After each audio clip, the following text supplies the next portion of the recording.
Hello दोस्तों, स्वागत करता हूं आपके ही अपने YouTube चैनल एग्री टाइम में।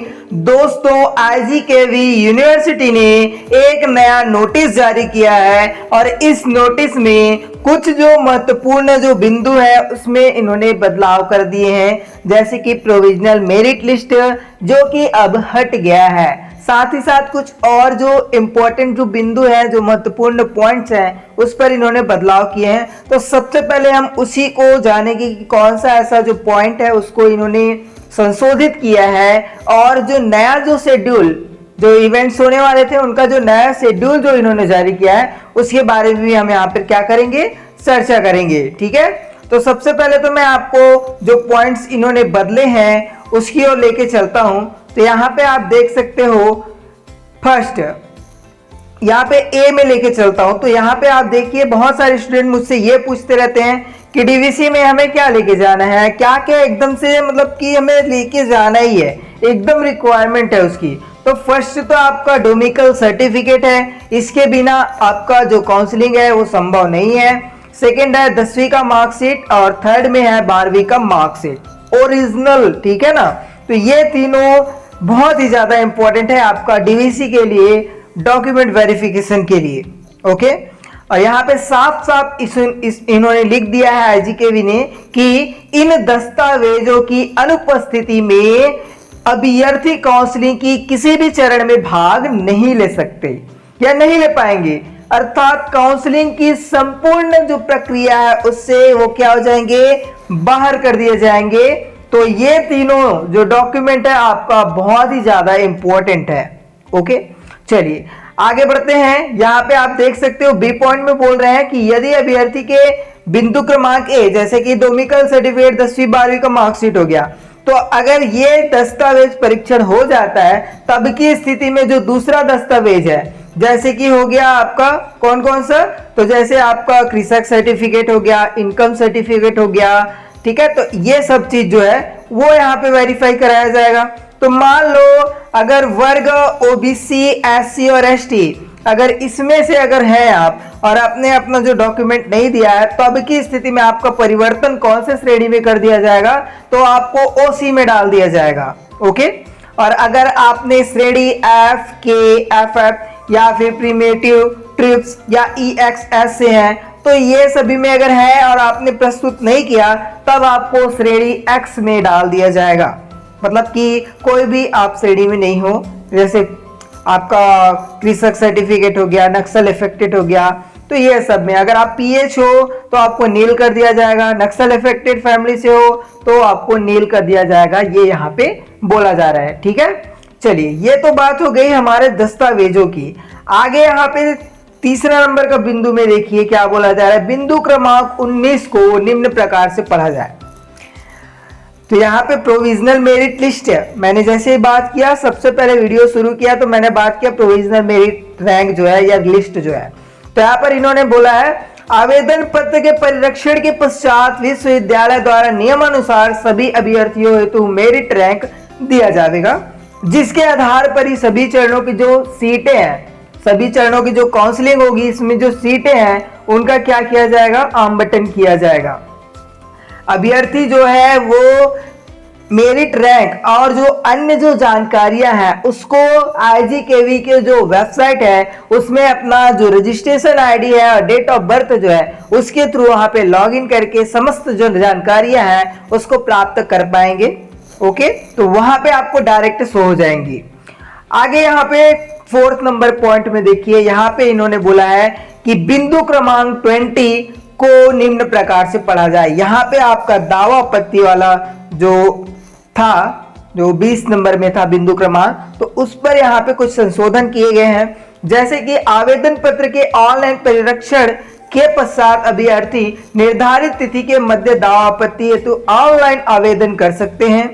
इसके लिए अभ्यर्थी लॉगिन करके दावा आपत्ति हेतु मान्य कारण एवं दस्तावेजों को ऑनलाइन अपलोड कर सकते हैं।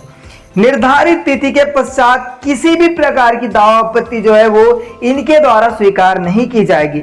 ध्यान से सुने, इंपॉर्टेंट जो जानकारी है वो मैं आपको बता रहा हूं, ध्यान से सुनते जाइए। आगे यहाँ पे लिख रहे हैं, मतलब कि ये लिख रहे हैं कि दावा आपत्ति पर अंतिम निर्णय विश्वविद्यालय का होगा। क्या होगा, अंतिम जो निर्णय रहेगा वो विश्वविद्यालय की तरफ से ही होगा और उन्हीं के तरफ से जो भी आगे निर्देश दिया जाएगा वो मान्य रहेगा।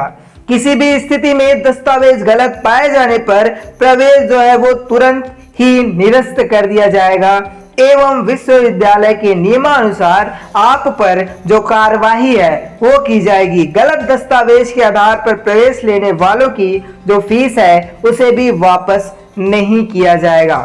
तो ये यहाँ पे 2 संशोधन जो है वो आईजीकेवी की तरफ से किए गए हैं, जो कि काफी महत्वपूर्ण जो पॉइंट्स थे उन पर इन्होंने संशोधन किया है। आगे यहाँ पे मैं आपको और जो चीजें हैं वो यहाँ पे बता देता हूँ। तो यहाँ पे आप देख सकते हो दोस्तों कि आईजीकेवी ने ऑफिशियल जो नोटिस है वो जारी कर दिया है, जैसा कि आपने शुरू में ही देख लिया था। लेकिन यहाँ पे कुछ जो चीजें हैं उन्होंने यहाँ पे संशोधित कर दिया है और नया जो इवेंट जो डेट है वो यहाँ पे लिस्ट जो है वो जारी किया है। ठीक है, तो यहाँ पे देख सकते हैं विवरण में, जैसा ये सब चीज पहले से ही था। ठीक है, 12 अगस्त से आपका 10 सितंबर तक चला आपका जो भी प्रोसेस था रजिस्ट्रेशन कराने का वो। उसके बाद आपका अगर किसी कारणवश आपका जो रजिस्ट्रेशन है उसमें बैंक से जो पेमेंट वगैरह है वो अच्छे से नहीं हो पाया तो उसके लिए 11 सितंबर से 12 सितंबर के बीच में आप अपना पुनः भुगतान की जो सुविधा है वो आपको दी जा रही है आईजीकेवी की तरफ से। यहाँ पे एक चीज जो है वो काट दी गई है, जैसा कि आप देख सकते हो। इसके बाद आपको 13 को क्या जारी होने वाला था, प्रोविजनल मेरिट लिस्ट जारी होने वाला था, जो कि अब नहीं हो रहा है। और यहाँ पे बोला जा रहा है रायपुर में स्थित शासकीय कृषि एवं कृषि अभियांत्रिकी महाविद्यालय द्वारा आवेदन पत्र का परीक्षण हेतु आवेदकों को स्वयं उपस्थित होने की आवश्यकता नहीं है। पूर्व में उपस्थित होने का निर्देश दिया गया था, उसे कोविड-19 के कारण बदल दिया गया है। तो ये कब तक चलेगा, तो यहाँ पे देख सकते हो आप, ये 14 से 20 सितंबर तक चलेगा आपका। ओके, और यहाँ पे आप देख सकते हो रायपुर में स्थित शासकीय कृषि एवं कृषि अभियांत्रिकी महाविद्यालय द्वारा आवेदन पत्र का परीक्षण किया जाएगा। ओके, उसके बाद नीचे में लिख रहे हैं आवेदन पत्र के परीक्षण उपरांत मेरिट लिस्ट रैंक का ऑनलाइन वेबसाइट पर प्रकाशन, जिसे आवेदक अपना लॉगिन करके देख पाएंगे। तो ये कब देख पाएंगे, तो ये देख पाएंगे 21 सितंबर को। ठीक है ना। उसके बाद आप दावा आपत्ति कर सकते हैं। दावा आपत्ति के लिए आपका 22 से 24 सितंबर तक का टाइम दिया जाएगा। फिर आपका दावा आपत्ति के निराकरण पश्चात अंतिम जो मेरिट लिस्ट है उसका रैंक का जो प्रकाशन है वो आपका 26 सितंबर 2020 को प्रकाशित किया जाएगा, जिसे आवेदक जो है वो अपने registration ID, date of birth, इन सभी के द्वारा अपनी आईडी को लॉगिन करके देख पाएगा। तत्पश्चात आपका जो प्रथम चरण का जो काउंसलिंग है वो यहाँ पे क्या होगा, शुरू होगा।